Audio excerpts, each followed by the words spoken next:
Good day, this is Teacher Jeans. Welcome to our web class for the Organization and Management subject. So we will be discussing the part 1 of your week 3 topic. At the end of this lesson, you are expected to be able to analyze the various forces or elements influencing local and international business environment using PEST and SWOT strategies. So before we proceed to our proper discussion for this week 3 topic, let us define first the terminologies that we will be meeting along with the discussion. So first, environmental scanning. So this is seeking for and sorting through data about the environment. So it is a process of gathering information about events and the relationships within an organization's internal and external environment. So the basic purpose of environmental scanning is to help management determine the future direction of the organization. Then the external business environment, so it refers to the factors or elements outside the organization which may affect either positively or negatively the performance of the organization. And of course, internal business environment, so it refers to the factors or elements within the organization which may affect either positively or negatively the performance of the organization. We will also be meeting the term microenvironment and macroenvironment. So when we say microenvironment, it includes those players whose decisions and actions have a direct impact on the company, while macro, it is the condition that exists in the economy as a whole rather than in a particular sector or region. So, all living creatures, including us, human beings, live within an environment, right? So apart from the natural environment of humans include family, friends, peers, and neighbors. So it also includes man-made structures such as buildings, right? Furniture, roads, and other physical infrastructure. So the individuals do not live in a vacuum. They continuously interact with their environment to live their lives. So just like us, human beings, business also does not function in an isolated vacuum. So businesses function within the environment and have to negotiate their way through it. The extent to which the business thrives depends on the manner in which it interacts, right? It interacts with its environment. So the business must continuously monitor and adapt to an environment if it is to survive and prosper. So, disturbances in the environment may spell extreme threats or open up new opportunities for the firm. So, a successful business has to identify, appraise, and respond to the various opportunities and threats in its environment. So the term business environment has two types. We have external environment and internal environment. Again, the various components of business environment, we have external environment and the internal. So we will discuss first the external environment. So it consists of those factors that affect a business enterprise from outside, from the word external. So it includes shareholders, competitors, customers, society, government laws and regulations, policies, and the technology. So it is composed of two types. We have the microenvironment and macroenvironment. So when we say microenvironment, this includes those players whose decisions and actions have a direct impact on the company. So production and selling of commodities are the two important aspects of modern business. Accordingly, the microenvironment of business can be divided into various constituents, such as suppliers of inputs. So, an important factor in the external and microenvironment of a firm is the supplier of inputs such as raw materials and, of course, its components. So, normally, most firms do not depend on a single supplier of inputs. So to reduce risk and uncertainty, business firms prefer to keep multiple suppliers of inputs. So next, we have customers. So the people who buy and use a firm's products and services are an important part of external microenvironment. Since sales of a product or service is critical for a firm's survival and growth, it is necessary to keep the customers satisfied. So a concern for customer satisfaction is very essential for the success of a business firm. So besides, a business firm has to compete with rival firms to attract customers and thereby increase the demand and market for its product.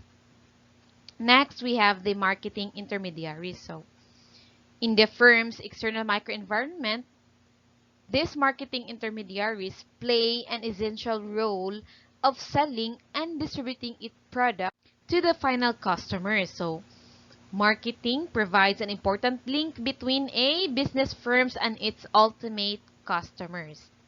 Next, different firms in an industry compete for sale of their products. So this competition may be based on pricing of their products and non-price competition through competitive advertising such as sponsoring some events to promote the sale of different varieties and models of their products. So because of liberalization and globalization of the Indian economy since the adoption of economic reforms, there has been a significant increase in the competitive environment of business firms, even here in the Philippines. So now, Indian firms must compete not only with each other but also with foreign firms whose products can be imported. So in America, American firms face a lot of competition from the Japanese firms producing electronic goods and automobiles. So here in the Philippines, so our biggest competitor are from China, right? Um, Chinese companies. And we also have public. So finally, this is an important force in the external environment. So the environmentalist, media groups, women's associations, consumer protection groups, the local groups, the citizens association are some important examples of publics which have an important bearing on the business decisions of the firm. So the existence of the various types of publics really influences the working of business firms and compels them to be socially responsible. So apart from microenvironment, business firms face large external environment forces. So an important fact about external macro environment is that they are uncontrollable by the management. So it is uncontrollable by the company itself. Because of the uncontrollable nature of the micro forces, a firm must adjust or adapt it to those external factors. And these factors are economic environment, political environment, technological environment, global or international environment, socio-cultural environment, demographic environment, natural and ecological environment. So for economic environment, it includes all those forces which have an economic impact on the business. So accordingly, the total economic environment consists of agriculture, industrial production, the infrastructure, and the planning. Basic economic philosophy, stages of economic development, those trade cycles. What else? We have the national income, the per capita income, savings, money supplies, price level, and of course, the population. And political legal environment. So business firms are closely related to the government, right? So the political legal environment includes the activities of three political institutions. So namely, we have the legislature, the executive, and the judiciary, which usually play a useful role in shaping, directing, developing, and controlling business activities. So the company itself has no control on this. And we have technological environment. So, the technological environment is exercising considerable influence on business. So, it implies systematic application of scientific or other organized knowledge to practical tasks or activities. So, business makes it impossible for technology to reach the people in proper format. And we have global or international environment. So it plays an important role in shaping business activity. So with the liberalization and globalization of the economy, business environment of an economy has become totally different, wherein it has to bear all shocks and benefits arising out of global environment. Next, we have the socio-cultural environment. So this influences the business environment indirectly. Why? So this includes, because it includes the people's attitude to work and wealth, the ethical issues, role of family, we have marriage, religion, and education, and also social responsiveness of the business.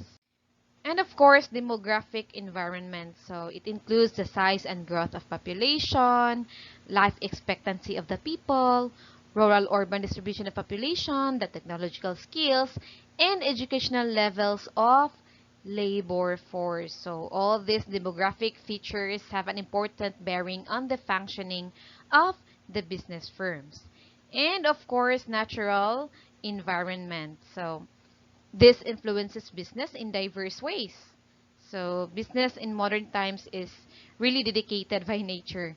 No, it's not in the just in the natural environment, but of course in other aspects also. So the natural environment is the ultimate source of many inputs such as raw materials and energy, which firms use in their productive activities. So the natural environment includes geographical and ecological factors, so such as minerals and oil reserves, so water and forest resources.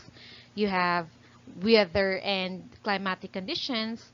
These are all highly significant for various business activities. And of course, the ecological environment. So due to the efforts of our environmentalists and international organizations such as the World Bank, the people have now become conscious of the adverse effects of depletion of accessible natural resources and pollution of environment by business activities. So accordingly, laws have been passed for conservation of natural resources and prevention of environment pollution. So these laws have imposed additional responsibilities and costs of the business firms. So the next component of the business environment is we have the internal environment. Since we're done with the external, so we will just have an overview of this, and we will discuss this on your part 2. Okay, so we will be having another discussion for this, including the SWOT and PESA analysis. So for this internal environment, we will discuss about the value system. Here, the value system, the mission and objectives, the organizational structure, the corporate culture, quality of human resources. So this is very interesting. The labor unions, and the physical resources and technological capabilities. So including in the internal environment that we will be discussing for the next video, also included in the topic is a pistol analysis and the SWOT analysis, which stands for strengths, weaknesses, opportunities, and threats. So thank you so much. We're done with our part 1. So see you in our part 2 discussion of your week 3 topic.